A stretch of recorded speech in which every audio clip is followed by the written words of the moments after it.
एक बंगले बना बना में अनमोल मनुष्य जीवन बर्बाद कर देते हो, 1 मिनट में मृत्यु हो जाती है, मकान पूरा हुआ नहीं मृत्यु हो जाती है, तो सिर में मारेंगे उस मकान का जिसका हमें ये भरोसा नहीं कि कल क्या हो जाए जीव के संग में। और जो मूल कार्य था जीवन का, इस मनुष्य जीवन का, वो हमसे भुला दिया।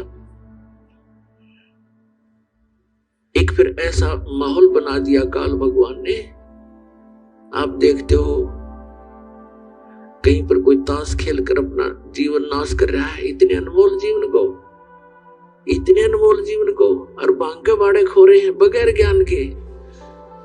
पुणात्माओं, आप भी ऐसे ही थे, हम भी ऐसे ही थे।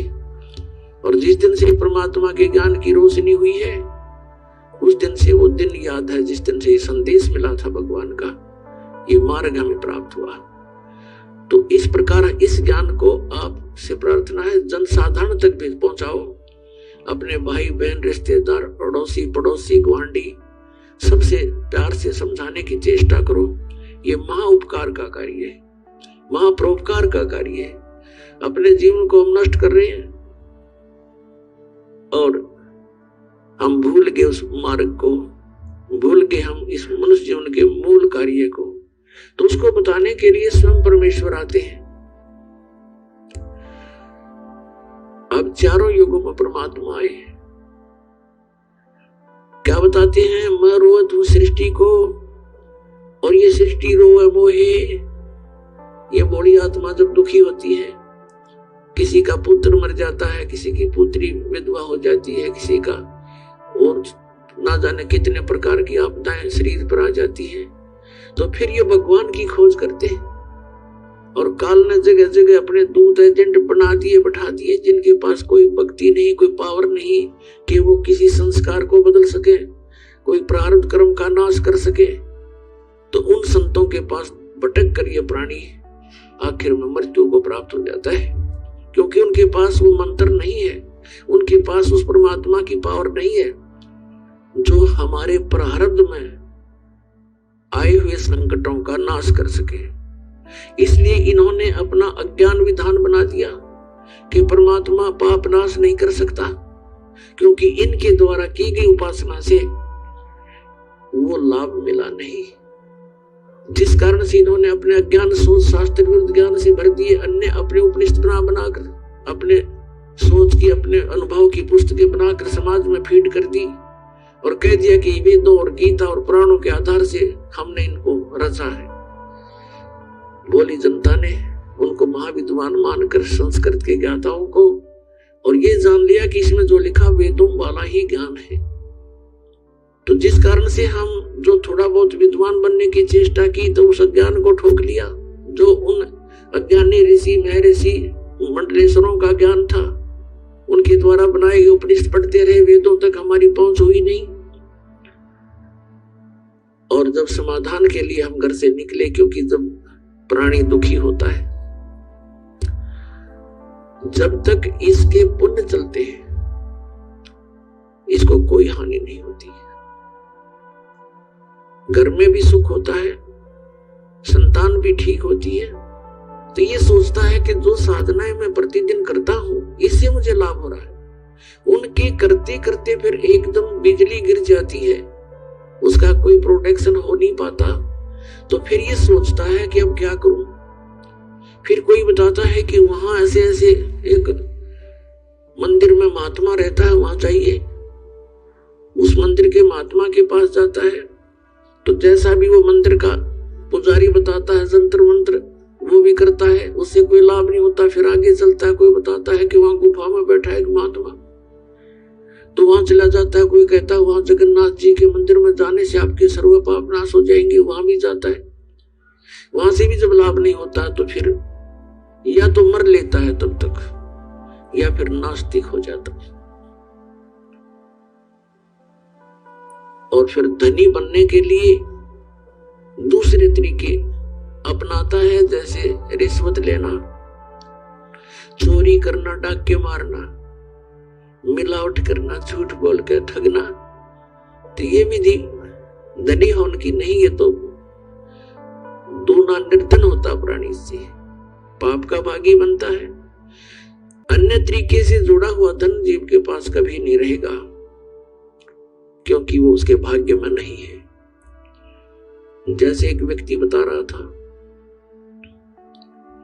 कि मेरा पुत्र, इकलौता पुत्र बीमार हुआ, उसके उपचार के लिए जैसा भी जिसने कोई बताया, पहले तो लोकल डॉक्टरों से, शहर के डॉक्टरों से दिखाया, राहत नहीं मिली। किसी ने बताया कि वहां झाड़ा लगवा लो, जाते ठीक हो जाता है, वहां गए, उसने जैसी क्रियाएं महीने 2 महीने की बताई वो की, हजारों रुपये लग गया, कोई लाभ नहीं हुआ। फिर किसी ने कहीं बताया, किसी ने किसी पहाड़ पर बताया, अंत में फिर इतना कमजोर हो गया कि वो all India medical institute Delhi में दिखा, तो वहां जांच से पता चला कि उसके दोनों किडनी खराब हो गई। जैसे तैसे करके रिश्तेदारों से किडनी लेकर के पैसे में बदलवाई, चेंज करवाई, लड़का स्वस्थ हो गया। आज से 15-20 वर्ष पहले की बात है। उस समय कहता पूरे प्रोसीजर में, उसके पूरे ट्रीटमेंट में 3.5 लाख रुपए खर्च हो गए। वर्तमान की तो पुण्यात्मा वो 20 लाख समझो। उसके बाद खुशी मनाई कि चलो बच्चा जीवित हो गया, पैसे की कोई बात नहीं। वो बता रहा था कि मैंने जो पैसा कमाया था, अब इस ज्ञान के सुनने से मेरी आंखें खुली कि मुझे ये सजा थोड़ी थी। क्या हुआ कि 6 महीने के बाद वही लड़का बस दुर्घटना में मारा गया। इकलौता पुत्र, जिसको सुखी बनाने के लिए, धनी बनाने के लिए मैंने बहुत सी गलतियां की, 2 के 20 बना करके वस्तुएं बेची, कोई नकली कोई असली बेची। एक बार तो पैसा बहुत आता दिखा, जब बच्चा बीमार हुआ, रोज प्रतिदिन खर्च होने लगा, वो पैसा भी गया और भी कर्जा मेरे सिर पर हो गया और वो पुत्र भी चला गया। अब आपके ज्ञान से, सत्संग से पता चला कि वो पैसा तो गया सो गया, लेकिन वो पाप जो के दो रखे हैं जो उस धन के इकट्ठा करने में हुए थे। मेरा कलेजा कांप गया। आज आपके वचन, परमात्मा के वचन सारे साची लगे, और जब तक मैं सुखी था मेरे कान्ना में भी प्रवेश नहीं होते थे। मैं राम नाम को सुनकर प्रसन्न नहीं होता था, क्योंकि मैं सुखी गना था। तो पुण्यात्मा, हम ऐसे नास्तिक बनवा दिए काल ने। काल का उद्देश्य है कि ये भगवान से दूर हो जा, और विशेषकर कलयुग में, क्योंकि कलयुग में परमात्मा से इसका प्रॉमिस हो गया है, हुआ था।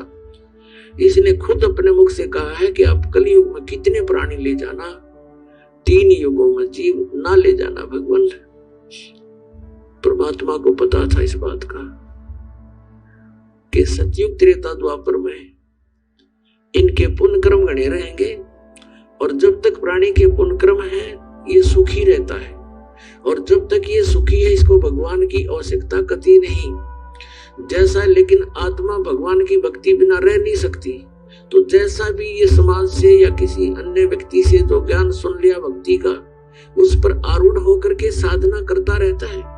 वो सोच तो ये रहा कि इन साधनाओं से मुझे पुण्य हो रहा है, और वो हो रहा है उसके पूर्व जन्म से प्रारब्ध ही प्राप्त हो रहा है। तो जिस कारण से सतयुग त्रेता द्वापर तक ये प्राणी परमात्मा को चाहता नहीं।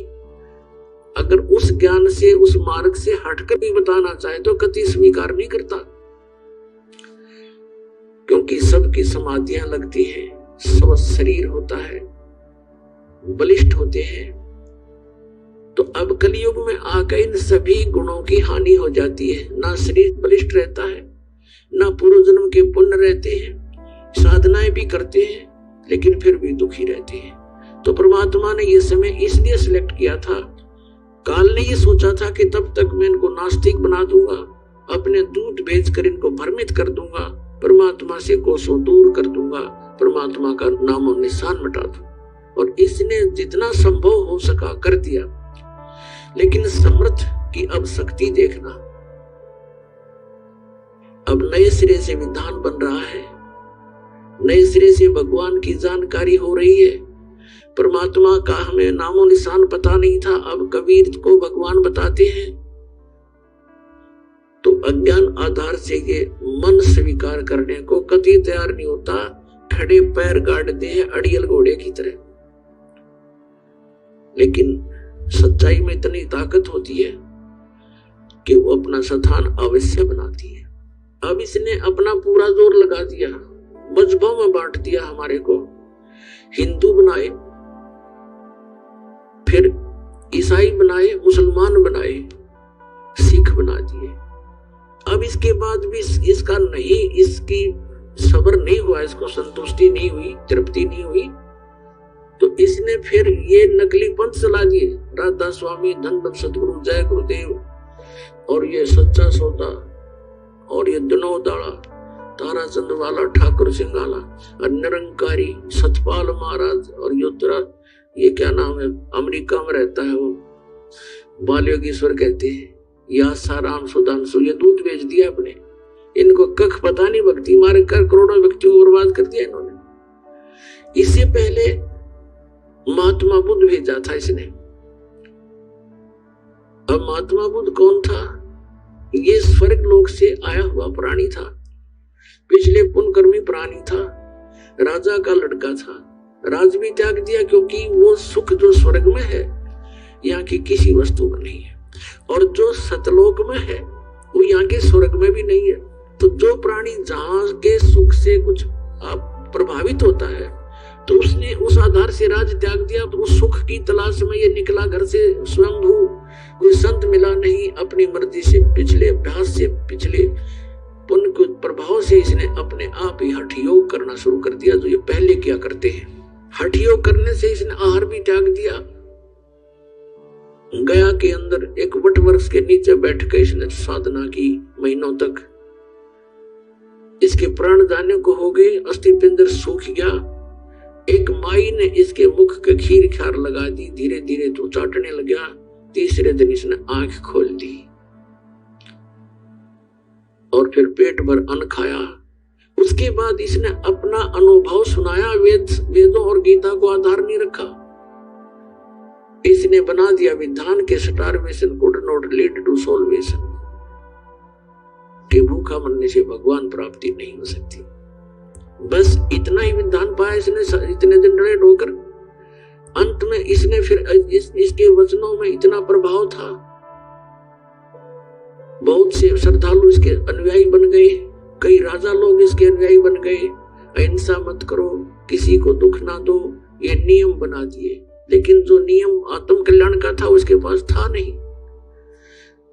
इनके वचनों से प्रभावित होकर लाखों व्यक्ति इनके साथ हो लिए, और उनके द्वारा बताई गई भक्ति विधि से आध्यात्मिक लाभ ना होने से अब महात्मा बुद्ध के अनुयायियों ने यही मान लिया कि भगवान कहीं नहीं है। पूरा चीन नास्तिक हो गया। विश्व की आधी आबादी लगभग चीन के अंदर बताते हैं, और वो सारा नास्तिक, क्योंकि महात्मा बुद्ध का अनुयायी था। पूरा रूस नास्तिक। तो कहने का भाव ये है पुण्यात्माओं, अब काल का जहां भी दाव लगा इसने कसर नहीं छोड़ रखी। अरे देखना भगवान की लीला, अपनी प्यारी आत्माओं को कैसे ग्रहण करेगा। तो परमात्मा आकर के हमें याद दिलाते हैं कि तुम्हें जो मार्ग मिला है और जो तुम्हें ज्ञान प्राप्त हुआ है, ये पूरा अज्ञान है, और जो साधना की विधि तुमने प्राप्त है ये मोक्षदायक नहीं है। अब ये बातें उस व्यक्ति को कोई कहे जो घर में सुख है, अच्छी कोई पोस्ट प्राप्त है, या कोई और व्यवसाय उसका अच्छा है, और उसको कोई ये कहे कि आप जो साधना कर रहे हो ये ठीक नहीं, तो वो कैसे माने? वो कहता मेरे तो सारे मौज कर रखी है मैया ने, कोई कह बजरंग बली ने, हम तो उनको पूजते हैं, मेरे सारे ठाठ कर दिए। तो पुण्यात्माओं, इन सभी जो अड़चने हैं काल की, ये ज्ञान से दूर होंगी। किसी के कथन से नहीं, जो जिस वस्तु को सत्य मान रहा है उसके सत्य मानने से नहीं, उसके गुणों से परिचित होने से हम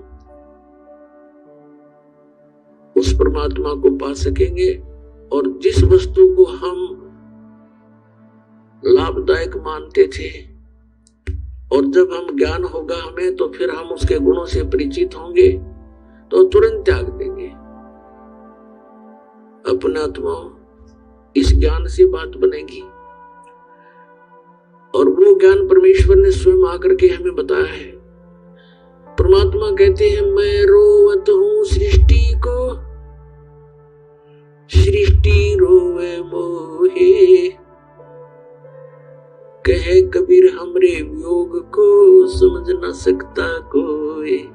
परमात्मा अगर हमें याद दिलाते हैं, मानुष जन्म दुर्लभ है ये मिले न बारंबार, तरवर से पत्ता टूट गिरे भाई बोर न लगता डर। पुण्यात्माओं, कबीर साहब कहते हैं, चारों युग में संत पुकारे कूक गया हम हेल रे, हीरे माणिक मोती बरसे ये जग चुगता ढेल रे। परमेश्वर कबीर साहब कहते हैं कि चारों युगों में मेरे से परिचित मेरे हंसों ने, मेरे संतों ने जगह जगह जाकर के ज्ञान प्रचार किया और मैंने भी आकर के ऊंचे स्वर में आवाज लगा लगा करके क्या बताया कि हीरे मानिक मोती बरसे ये जग चुगता ढेल रे। हम उस सत साधना रूपी यथार्थ तत्व ज्ञान रूपी हीरे और मोती की वर्षा कर रहे हैं और ये भोली आत्माएं इन काल के दूतों से ग्रहण अज्ञान के आधार से जो साधना कर रहे हैं वो कंकर और पत्थर डले इकट्ठे कर रहे हैं। पर भी लेन जात है दुनिया, हमारा ज्ञान किने न सुनिया, पर भी लेन जात है दुनिया। परमात्मा कैसे हमारे लिए तड़प रहे हैं, भटक रहे हैं, क्योंकि वो हमारे पिता है और हमारे को काल ने यहाँ भांग पिला रखी है झूठे सुख की। कबीर साहब कहते हैं, कबीर ये माया अटपटी सब गट आण अड़ी, और किस किस को समझाऊं या को है भांग पड़ी। हमारे को कुछ भी दिखाई नहीं देता, बेटा बेटी कार और कोठी ये बन जा, किसी तरीके से बन जावे। माया के अतिरिक्त हमने कुछ, ये सब माया ही है और माया को परमात्मा ने स्वप्न बताया है। ये तुम स्वप्न में सब कुछ प्राप्त कर रहे हो और जब आपका ये स्वप्न टूटेगा, सपना साजा टूट उठ के मुंड पकड़ रोए। जैसे सपने में एक भगत कह रहा था, बोला जी मैं गरीब आदमी रिक्शा चलाऊं और सपना सारा दिन ये सोचूं अच्छा बढ़िया पैसे हो जाए मैं भी कार लूं, तो सपना ऐसा ही आ गया कार, जैसे कार ले ली और फुल स्पीड पर चला रहा हूँ, आगे से ब्रेक लगाने लगा तो ब्रेक लगे नहीं, पैर गेले ने खूब जोर लगा दिया, पार्टी सी गुजरी थी उसने पार्ट कर जाई और पैर निकल गया। फिर एकदम आँख खुल गई, हर तरह का जब एक कहा तो कार है, हमारा रजाई और पार्ट ली कार के चक्कर में। तो ये स्वप्न है जिसको आप ये सब अपना समझे बैठे हो। जब ये स्वप्न टूटेगा तो यूं सोचेगा कौन बेटा था, कौन थी बेटी, कहाँ थी वो कार, किसकी थी वह कोठी। फिर तो काल के दूत आगे खड़े पाओगे लठले, आजा मेरे साथ साथ। तो परमात्मा क्या बताते हैं, आजा बंदे शरण राम की, फिर पछतावेगा भाई। आजा बंदे शरण राम की, फिर पछतावेगा भाई। आजा बंदे शरण राम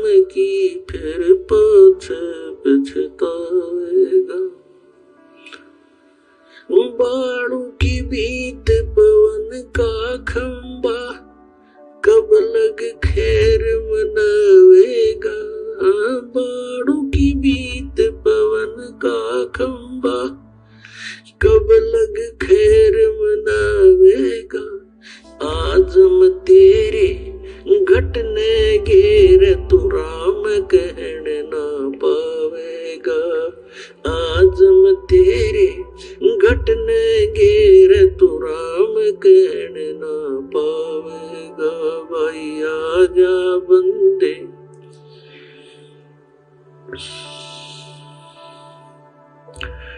गा, भाई आजा बंदे शरण राम की, फिर पाछ पछतावे। काल बलि तेरे सिर पर बैठा, भुजा पकड़ ले जावेगा। काल बलि तेरे सिर पर बैठा, भुजा पकड़ ले जावेगा। मात पिता तेरा कुटुंब कबीला, सारा खड़ा लखावेगा। भाई मात पिता तेरा कुटुंब कबीला, सारा खड़ा लखावेगा। भाई आजा बंदे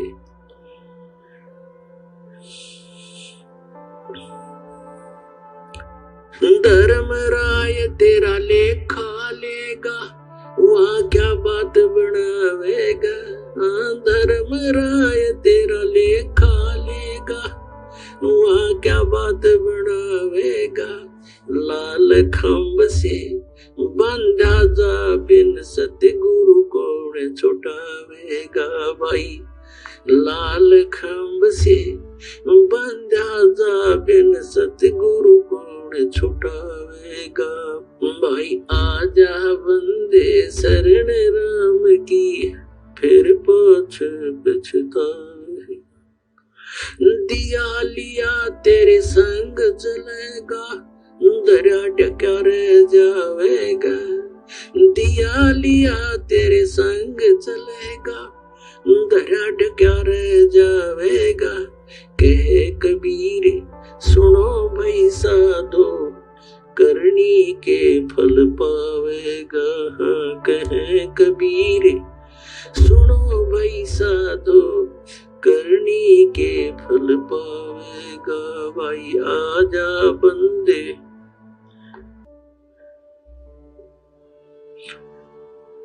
गा, भाई आजा बंदे शरण राम की, फिर पाछ पछतावे। परमपिता परमात्मा हमें किस प्रकार प्यार से हर तरह से समझाने की चेष्टा की है कि आजा बंदे शरण राम की, फिर पीछे पछतावेगा। अपना आत्माओं, सबसे पहले तो हमने ये डिसीजन करना होगा कि कौन से राम की शरण ग्रहण करें, और उसके बाद फिर हम उसके ऊपर दृढ़ता से लगेंगे। जैसे श्रीमद् भगवत गीता अध्याय नंबर 15 के श्लोक नंबर 1 से लेकर 4 में और 16 से 17 में इन सभी प्रभुओं की जानकारी है, सभी रामों की जानकारी है। राम कहो, गॉड कहो, रब अल्लाह खुदा कहो, ब्रह्म कहो, पुरुष कहो, तो ये सब एक शक्ति बोधक शब्द पर्यायवाची है, भाषा भिन्न है। अब उल्टा लटका हुआ संसार रूपी वृक्ष बताया है श्रीमद् भगवत गीता अध्याय नंबर 15 के श्लोक नंबर 1 से 4 में इसका निर्णय दिया है कि ऊपर को जड़ है वो तो मूल मालिक है, कुल का मालिक है। जैसे पेड़ को, पौधे को जड़ से, मूल से आहार प्राप्त होता है, यानी वो पूरे पेड़ का पालक होता है, पालनहार होता है। तो वो तो समझो पूर्ण परमात्मा तो ऊपर जड़ है, वो प्रोक्ष है, गुप्त है। यजुर्वेद अध्याय नंबर 40 के श्लोक 17 में स्पष्ट लिखा हुआ है कि वेद ज्ञान दाता कौन है? ये ब्रह्म है। गीता ज्ञान दाता भी ये ब्रह्म है। ये ब्रह्म कह रहा है कि वो पूर्ण परमात्मा तो ऊपर प्रोक्ष है, वो तो ऊपर प्रोक्ष है, और मैं ब्रह्म हूं, मैं ब्रह्म लोक में हूं, मेरा ब्रह्म लोक है, मेरा एक ओम नाम है। तो ऊपर को तो जड़ है, वो तो पूर्ण परमात्मा, और नीचे को तीनों गुण रूपी शाखा सिर्फ गीता ज्ञानदाता ने इस सृष्टि रचना की जानकारी है, इतनी सी दी है कोड वर्डों में। ऊर्ध्व मूलम अधः शाखम अश्वत्थम अव्यम प्राहु। अव्यम छंदासी यस्य पर्णानि ये तम वेद स वेदवित्। अब गीता ज्ञानदाता ने पल्ला गाड़ दिया कि ऊपर को जड़, नीचे को शाखा, उल्टा लटका हुआ संसार रूपी वर्ग से। और जो संत इसके सभी विभागों को बता देगा वो तत्वदर्शी संत है, सवेदवित। अब फिर गीता अध्याय 15 के श्लोक 2 से लेकर 3 तक स्पष्ट किया है कि तीनों गुण रूपी शाखा ऊपर और नीचे फैली हुई है। रजगुण ब्रह्मा, सतगुण विष्णु, तमगुण शिव जी। रजगुण ब्रह्मा है, सतगुण विष्णु, तमगुण शिव जी। ये तो एक पेड़ की शाखाएं हैं। और फिर बीच में कौन से रहेगा, तना और डार। इसके विषय में गीता ज्ञानदाता ने कहा कि जो इस सभी विभागों को बताएगा वो तत्वदर्शी संत है। और स्वयं कहा है कि इस सृष्टि की रचना की जानकारी मैं नहीं दे सकता, तीसरे श्लोक में 15वें अध्याय के,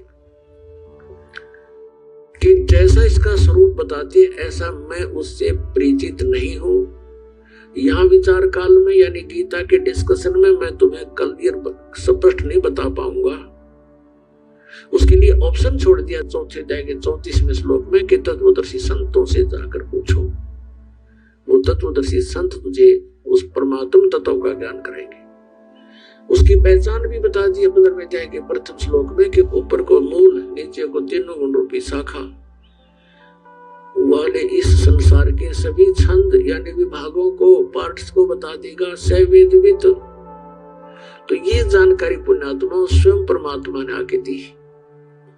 कबीर परमेश्वर ने 600 वर्ष पहले अपनी अमृतवाणी में सूक्ष्म वेद में कहा था, तत्व ज्ञान में कहा कि अक्षर पुरुष एक पेड़ है, निरंजन वा की डार और तीनों देवा शाखा है ये पात्र रूप संसार। अब यहाँ परमात्मा ने मूल का नहीं जानकारी दी क्योंकि वो स्वयं है। उसके लिए संतों को ऑप्शन है, तो ये संत दास भेज दिया उनकी महिमा बताने के लिए। अक्षर पुरुष जो जमीन से बाहर दिखाई देता जो हिस्सा वो पेड़ कहलाता है, तुरंत बाहर जो मोटा हिस्सा है वो तना होता है। इसको तो अक्षर पुरुष समझो। गीता जी अध्याय नंबर 15 के श्लोक 16 और 17 में 3 पुरुष है, एक सर पुरुष, एक अक्षर पुरुष। और 17वें श्लोक में कहा है कि इन दोनों पुरुषों से, सर पुरुष और अक्षर पुरुष से उत्तम पुरुष तो अन्य ही है, वो परमात्मा तो इनसे भिन्न है। और सर पुरुष और अक्षर पुरुष के विषय में बताया कि नाशवान है, इनके अंतर्गत जितने प्राणी है वो भी नाशवान है, जीव आत्मा किसी की नहीं मरती, वो तो अलग विषय है। तो यहाँ बता रहे हैं कि परमात्मा ने स्वयं आकर बताया है कि अक्षर पुरुष एक पेड़ है, निरंजन वा की डार, जिसको सर पुरुष भी बोलते हैं, सर ब्रह्म भी कहते हैं। अक्षर पुरुष एक पेड़ है, सर पुरुष वा की डार और तीनों देवा शाखा है ये बात रूप संसार है। तो पुण्यात्मा, हमने कौन से प्रभु की भक्ति करनी है? जैसे श्रीमद् देवी भागवत गीता प्रेस गोरखपुर से प्रकाशित, उसके 3रे स्कंद में 123 पृष्ठ पर लिखा है,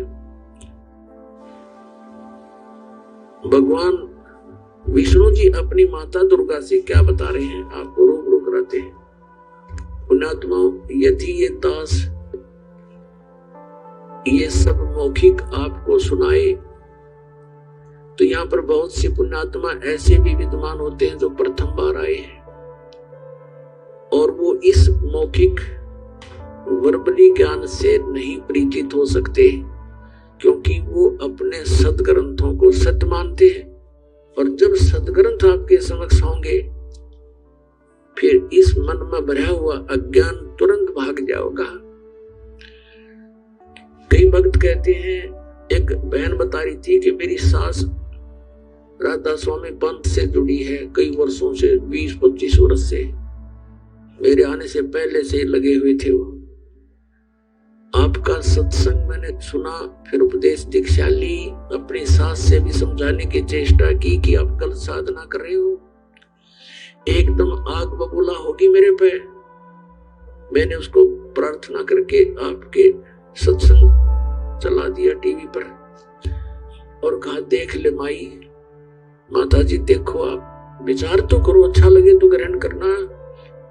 तो कहने लगे, आपने जो इस संसार रूपी वृक्ष के उल्टे सुल्टे पौधे पेड़ दिखाए, तो एकदम उठ कर चल पड़ी कि ये दरख्ता में भगवान रब भालता है, ये भी उन पेड़ा में भगवान ढूंढा है। कहते हैं हमारे तो पहुंचे हुए महात्मा थे, परम धनी थे, हजूर जी महाराज, आगरा वाले, शिवदयाल जी और ये ब्यास वाले, उनकी रीस करेगा ये को कोई जानता ना और ना।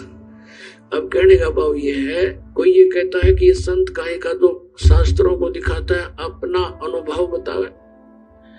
इस अपना अनुभव बताने वालों ने तो पट्टा बैठा रखे हैं, नाश कर दिया भक्ति का और भगवान का नामो निशान मिटा दिया। अपनी अपनी कह गई इस दुनिया की माँ, बिन साहेब की भक्ति की तो ठोट ठिकाना ना। गीता जी अध्याय नंबर 16 के श्लोक नंबर 23 और 24 में कहा है कि शास्त्र विधि को त्याग के जो मनमाना आचरण करते हैं, उनको न तो सुख होता, न गति होती है उनकी, न उनको कोई परम गति होती है और न ही उनकी कोई सिद्धि प्राप्त होती है, यूजलेस।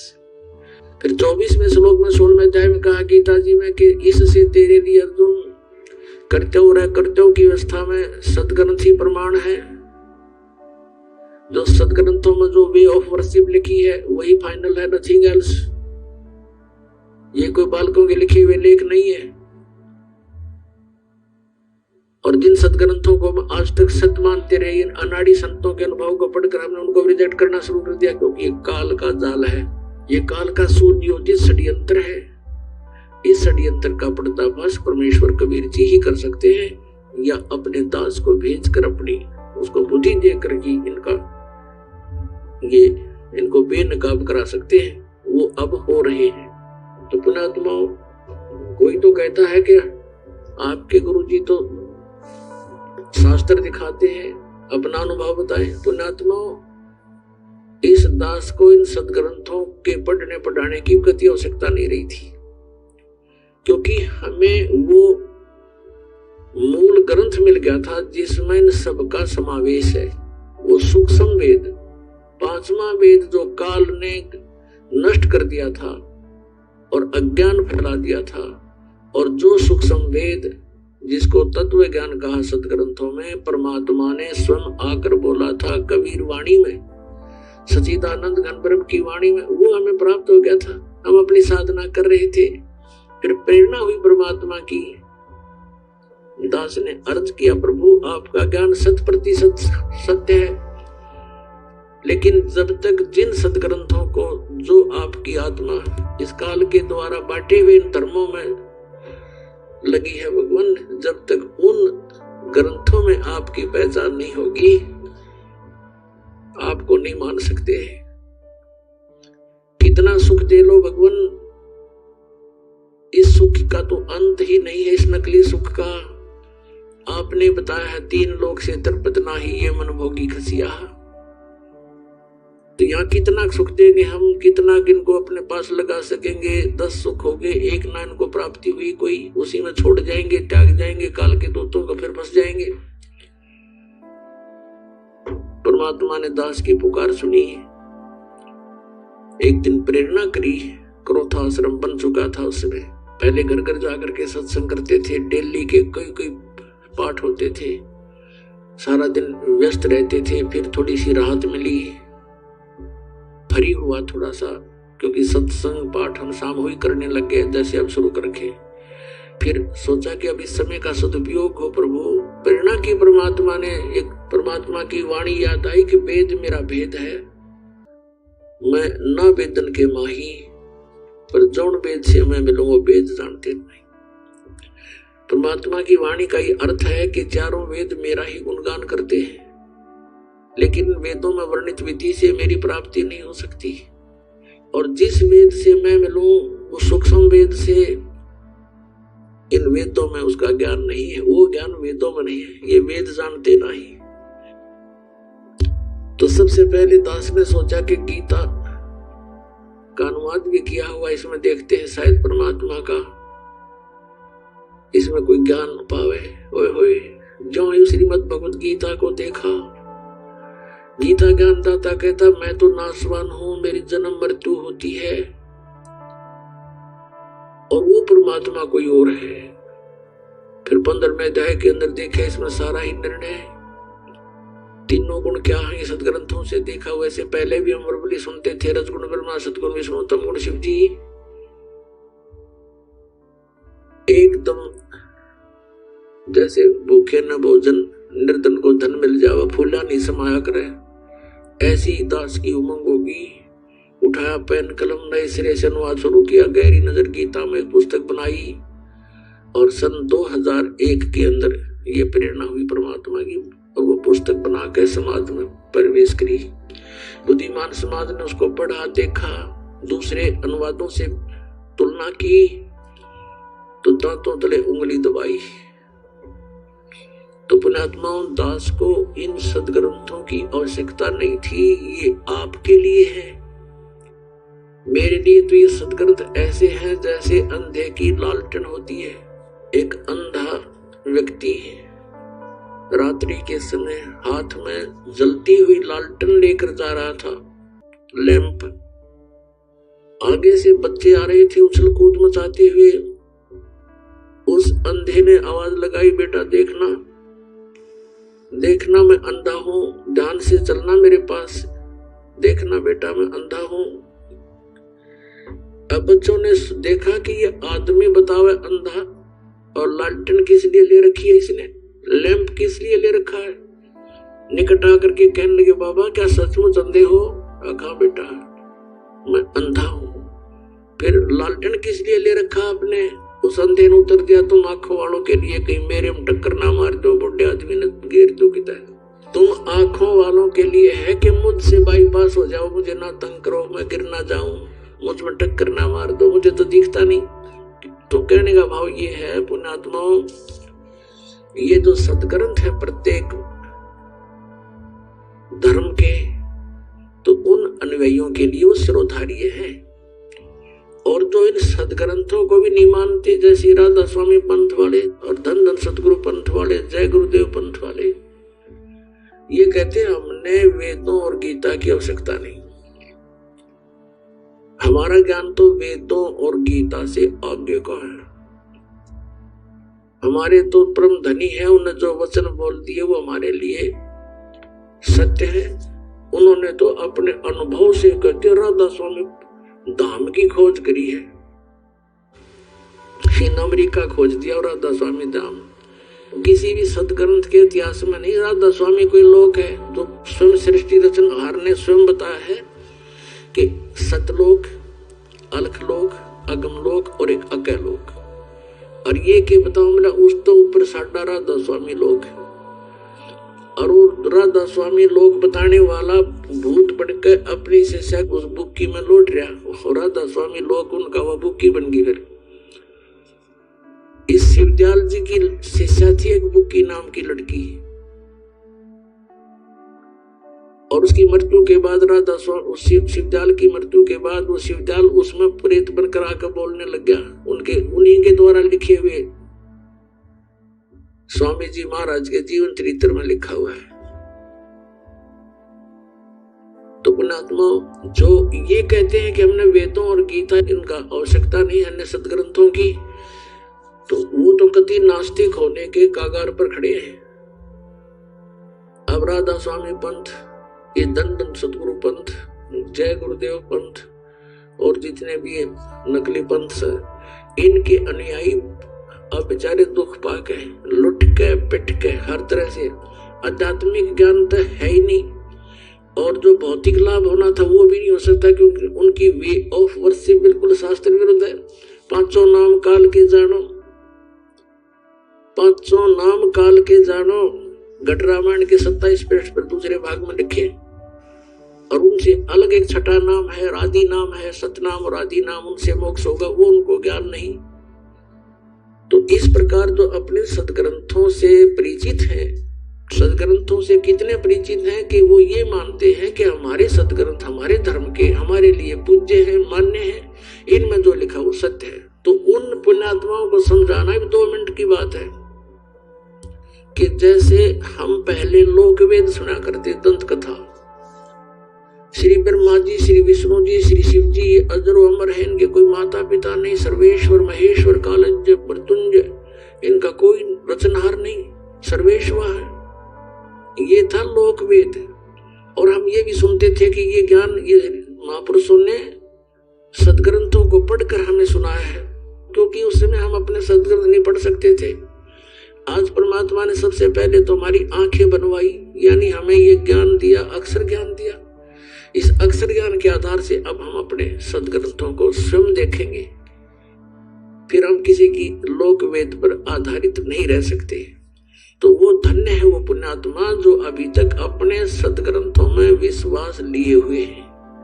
और दुर्भाग्य उन व्यक्तियों का जो एक नया मजहब खड़ा कर दिया, जिन्होंने नया मार्ग बना दिया, उन्होंने समाज को फिर से बांट दिया। ये जितने भी पंथ बने हुए हैं, ये राधा स्वामी पंथ के जितने भी भाग हो गए, जय गुरुदेव पंथ, सच्चा सौदा सिरसा पंथ, जगमालवाड़ी पंथ, जनोदमा पंथ, इनके तंद्रे ये काबली की करसी जाम की सारे गए। अब ये कुछ दिनों में राजनीतिक स्टंट बन जाएंगे, अलग से मजहब बन जाएंगे।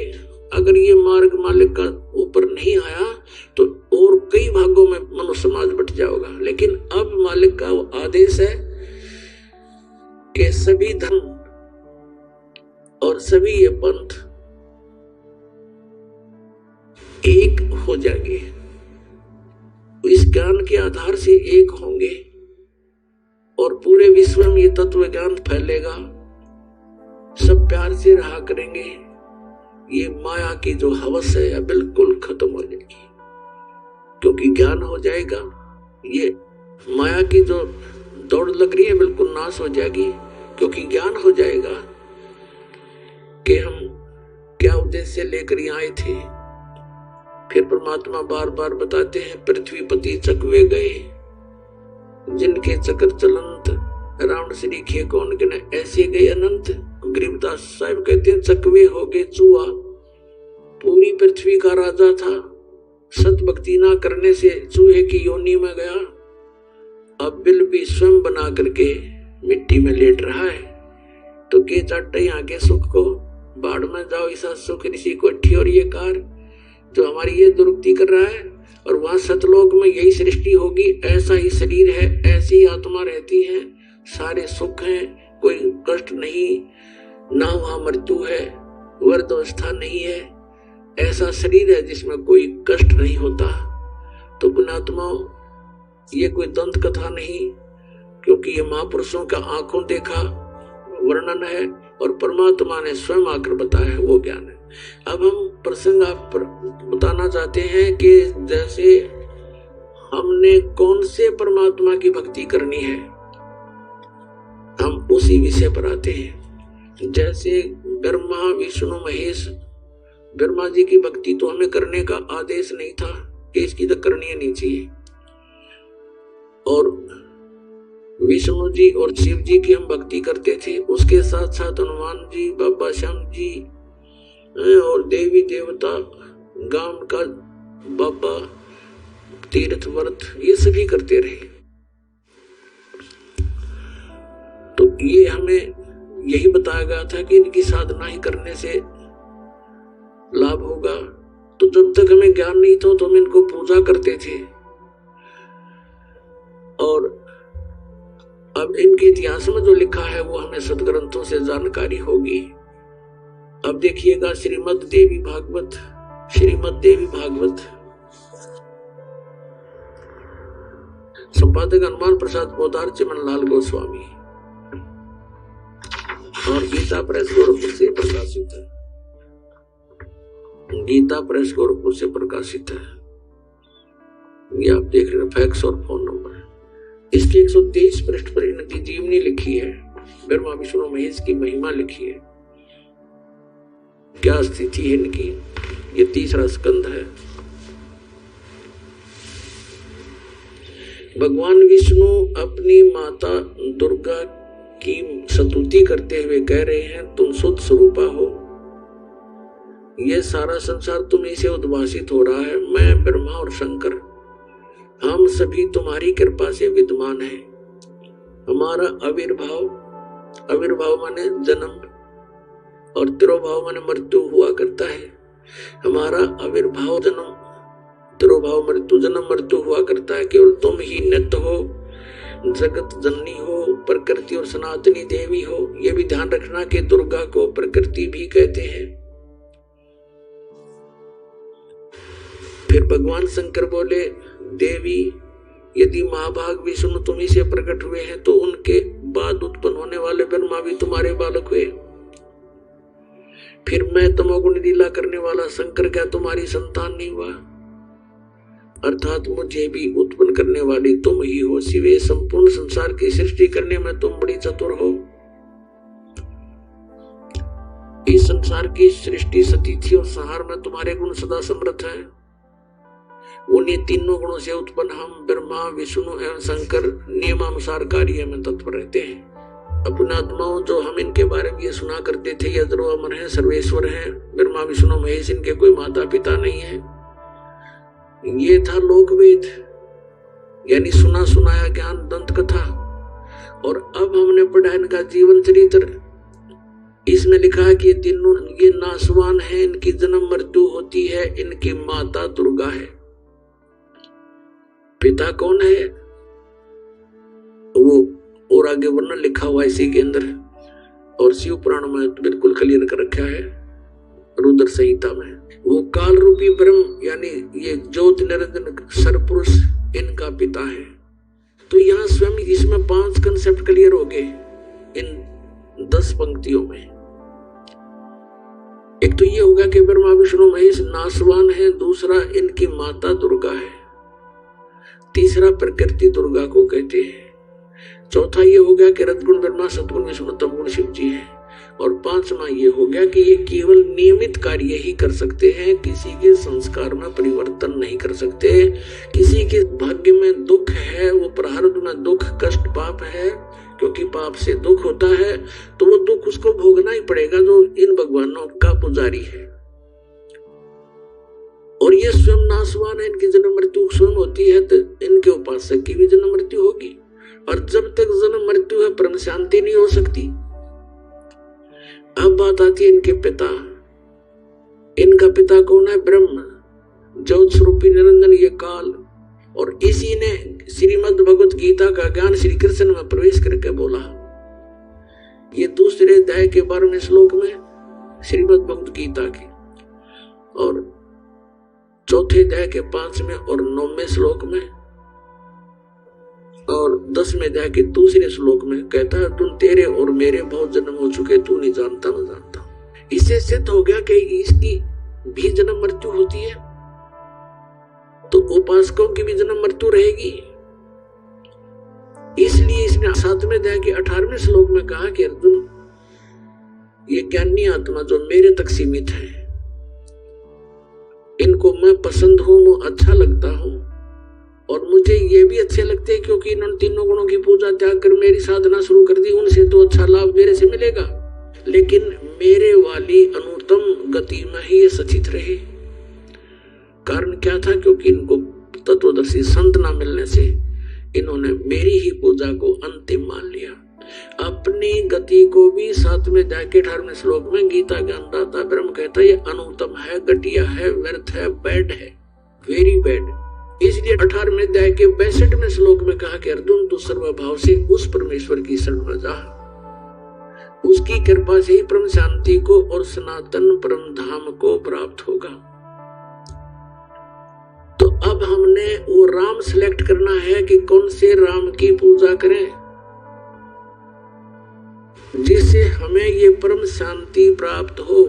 तो इससे सिद्ध हो गया कि जब तक जन्म मृत्यु है परम शांति नहीं, क्योंकि अपनी साधना को घटिया बताता है, कहता मेरी भी जन्म मृत्यु, तुम्हारी भी जन्म मृत्यु, तो अनुत्तम है, उसे परम शांति नहीं हो सकती। फिर बताया 15वें अध्याय के 1 से लेकर 4 में, जैसा कि अभी आपको कंसेप्ट क्लियर हो गया कि रजगुण ब्रह्मा, सतगुण विष्णु, तमगुण शिव जी भी है। आइए अब हम उन श्रद्धालुओं के अनुभव जानते हैं जो जगत गुरु तत्वदर्शी संत रामपाल जी महाराज जी से दीक्षा प्राप्त कर चुके हैं तथा उनके द्वारा बताए गए भक्ति मार्ग पर चल रहे हैं। नमस्कार सर। नमस्कार सर जी। क्या नाम है आपका? सुरेंद्र सिंह मेरा नाम है सर। सुरेंद्र जी, आप कहाँ से हैं?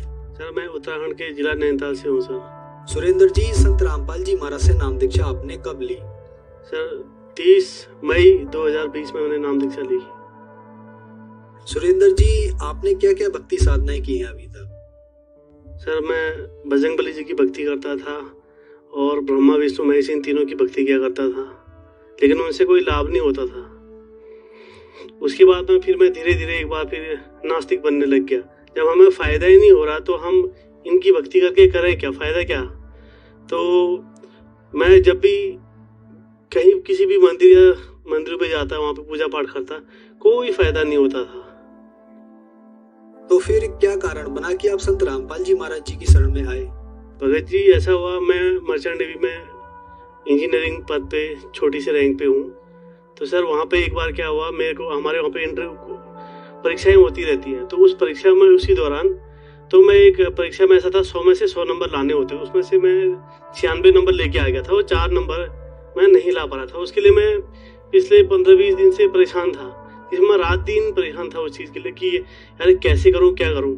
तो इसी बीच में मेरे पास लंच का टाइम था, उसमें आधे घंटे से ज़्यादा का टाइम था। तो उसमें देखा मैंने एक बच्चा इंटरव्यू दे रहा है, संत रामपाल जी महाराज जी के गुणगान गा रहा था। वो बता रहा था कि संत रामपाल जी महाराज जी से नाम दीक्षा लेने के बाद मेरे को ये फ़ायदा हुआ।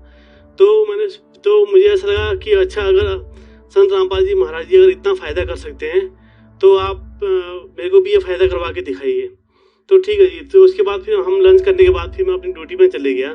तो मेरा एक दोस्त है, वो मेरे से हमेशा झूठ बोलता था, हाँ भाई मेरा तो हो गया, मेरे पूरे क्वेश्चन हो गए, मैं पास हो गया। तो मैंने सोचा आज मैं भी झूठ बोलूँगा उसको कि भाई मेरा भी हो गया। तो उस दिन मैंने ऐसे किया, मैंने बोला भाई मेरा भी हो गया। तो उनने बोला ठीक है दिखा। तो जब उन कंप्यूटर पे सामने बैठे, उस पर अपना क्वेश्चन आंसर खोला, देखा तो उसमें मेरे 100 के 100%। तो मैं एकदम चौंक गया, एकदम शौक सा लगा, अरे ऐसा कैसे हो गया। तो उस टाइम पे मुझे ये ध्यान नहीं रहा कि मैंने थोड़ी देर पहले संत रामपाल जी महाराज जी से ये चीज़ बोला था कि ऐसा करके दिखाओ। तो फिर मुझे लगा ये कहीं ऐसा तो नहीं कि मैं कभी ध्यान कहीं और है या सपने में तो नहीं ये सब कर रहा हूँ। फिर उसके बाद मैं दोबारा गया, जल्दी से मैंने अपने हाथ में धोआ, फिर दीवार ऐसे छू के देखा कि मैं क्या, हाँ भाई इसका मतलब मैं सही हूँ। फिर से दोबारा खोला, फिर से दोबारा देखा तो उसमें 100 के 100% नंबर आए हुए थे। तो वहाँ पर से मुझे संत रामपाल जी महाराज जी पे विश्वास हुआ। फिर उसके बाद फिर धीरे धीरे मैं इनका सत्संग सुनने लगा, तो मुझे काफ़ी अच्छा लगा। तो उसके बाद फिर धीरे धीरे मेरी इच्छा हुई परमात्मा से नाम लेने की। संत रामपाल जी महाराज जी से नाम दीक्षा ली। सुरेंद्र जी, संत रामपाल जी महाराज से नाम दीक्षा लेने से पहले ही आपको लाभ मिले, तो क्या संत रामपाल जी महाराज जी से नाम दीक्षा लेने के बाद भी आपको लाभ मिले? जी सर, बहुत से लाभ हुए। जैसे कि मैं पहले एक तो नशा करता था बहुत ज़्यादा, और बहुत ज़्यादा चेन स्मोकर कह सकते हैं, और बहुत ज़्यादा सिगरेट पिया करता था, जिसमें 15-20 हज़ार रुपये तो महीने का सिगरेट में सिर्फ खर्चा जाता था। और मेरे पेट में बहुत ज़्यादा कब्ज रहती थी, काफ़ी सारी परेशानी रहती थी। जैसे मैंने संत रामपाल जी महाराज जी से नाम दीक्षा ली, तो उसके बाद जो मैं पहले सिगरेट पीता था लगातार, बहुत ज़्यादा सिगरेट स्मोक करता था, तो उससे मुझे पेट में कब्ज होने लगती थी, गैस अपच होती थी। तो कोई भी चीज़ खाता पीता था तो मुझे बिल्कुल पचता नहीं था। तो फिर जैसे ही मैंने संत रामपाल जी महाराज जी से नाम दीक्षा ली, जिस दिन से मैंने नाम दीक्षा ली उसी दिन से मेरे को तो सिगरेट से हमेशा के लिए छुटकारा मिल गया। और उसके बाद जो मैं आज तक, जब से मैंने नाम दीक्षा ली है संत रामपाल जी महाराज जी से, आज तक मुझे तब तक कोई गैस नहीं बनी, कोई कुछ नहीं बना। एकदम जैसे एकदम फ्रेश होता ना, जैसे कि हम एकदम नया मोबाइल लेते हैं तो उसमें हर चीज़ एकदम न्यू होता है, पूरा सिस्टम ही ऐसा बन गया सर। और उसके बाद अभी हाल ही में ये जब बारिश हुई थी, पहाड़ में स्लाइडिंग हो रहा था, तो इसी 4-5 दिन की पहले की बात बता रहा हूँ मैं। पहाड़ पे बहुत ज़्यादा बारिश हो रही, लैंडस्लाइडिंग हो रहा, पेड़ पत्थर गिरे, बड़े बड़े गाड़ गिरे बोलते हैं हमारे यहाँ उत्तराखंड में, यहाँ पे पानी और पानी के साथ साथ पत्थर भी आ रहा था। तो मैं उस बीच में मैं अकेला ही उस रास्ते पे चला था जैसे मैंने को ये फायदा ये हुआ परमात्मा संत रामपाल जी महाराज जी से, जैसे उसको देख के तो अच्छे मतलब मैं डर के मारे मेरी हालत खराब होगी उसको झरने को देख के, उसको इतना पानी और इतने बड़े बड़े पत्थर। जैसे ही मेरी गाड़ी का पहिया, मेरी मोटरसाइकिल का पहिया उस पानी को टच करे तो पानी का स्पीड भी कम हो जाए और वहाँ पर और जो बड़े बड़े पत्थर आ रहे थे वो पत्थर भी रुक जाए। तो ऐसे करके मैंने लगभग 160-65 किलोमीटर मैंने बाइक चला के अपना सफ़र सही सलामत संत रामपाल जी महाराज जी के आशीर्वाद से सही सलामत में अपने सफ़र को कामयाब किया। ये एक चीज़ और है, हमारे मर्चेंट नेवी में हर 5 साल बाद ये सरकार ने एक नियम बना रखा कि हमें अपने डॉक्यूमेंट अपडेट करना है, और उसके बाद उसको अपडेट करने के साथ साथ अब गवर्नमेंट ने क्या कर दिया कि उसको हर साल रिन्यू आपको अपडेट करना है उसको। तो उसमें मैं लगभग एक महीना हो गया था, मैं उससे बहुत ज़्यादा परेशान हो गया था। ये मेरे इसमें आखिर क्या परेशानी हो रही है कुछ समझ में नहीं आ रहा था। तो मैंने संत रामपाल जी महाराज जी से प्रार्थना लगवाई। जैसे ही प्रार्थना लगवाई वो हमारा प्रोसेस होता है इसका 14 से 15 दिन का, जब भी एग्जाम होता है, प्रैक्टिकल होते हैं, सारे क्वेश्चन आंसर होते हैं, उसके बाद ही हमको सर्टिफिकेट दिया जाता है, वो भी जब हम इसमें पास होंगे। तो ये जो प्रोसेस था, जब मैंने संत रामपाल जी महाराज जी से प्रार्थना लगवाई, ये मेरा विदिन 2 दिन के अंदर पूरा कंप्लीट प्रोसेस पूरा कंप्लीट होके मेरे सर्टिफिकेट मेरे हाथ पे आ गया। ये मेरे को बहुत बड़ा फायदा हुआ। और घर एक फायदा और एक ये हुआ, मैं यहाँ पे हल्द्वानी के अंदर मैंने बड़े बड़े बिल्डर सब जगह चले गया, सब जगह कहीं पे ज़मीन देख रहा हूँ, कहीं पे विलास देख रहा हूँ, कहीं पे फ्लैट देख रहा हूँ, तो सब जगह गया। हर किसी से कोई कम बोलता है, कोई ज़्यादा बोलता है, रेट कहीं पर बात ही नहीं बनी थी कहीं पर। फिर से मैंने गुरु जी से संत रामपाल जी महाराज जी से एक बार फिर से प्रार्थना लगाई। मैंने संत रामपाल जी महाराज मेरे को घर नहीं मिल पा रहा अच्छे से, मैं बहुत ज़्यादा परेशान हो गया हूँ। तो जैसे मैंने प्रार्थना लगाई उसके दूसरे दिन ही सीधे गया, अभी मेरा पूरा मेरे को फ्लैट मिल चुका है जिस विला को मैं खरीदने गया हूँ, और वहाँ पे मेरा पूरा काम प्रोसेस में है, पूरी तैयारी में है जी। तो भगत जी मैं 70-80 लाख तक का लोन लेने के चक्कर में था, मुझे जो नहीं मिल पा रहा था क्योंकि मकान बनाने विला खरीदने के लिए बहुत ज़्यादा अमाउंट चाहिए, तो वो चीज़ नहीं मिल पाया। उसके बाद जब मैंने संत रामपाल जी महाराज जी से प्रार्थना लगवाई तो मेरे को वो भी लोन भी पास हो गया मेरा। सर, संत रामपाल जी महाराज से नाम दीक्षा कैसे ली जा सकती है? संत रामपाल जी महाराज जी से नाम दीक्षा लेने के लिए चैनल पे नीचे एक पीली पट्टी आती है, तो उस पीली पट्टी पे उनका नंबर वगैरह लिखा रहता है, नाम एड्रेस वगैरह सब कुछ लिखा रहता है। आप उन पे कांटेक्ट करेंगे तो आप उनके जरिए उनसे नाम दीक्षा ले सकते हैं।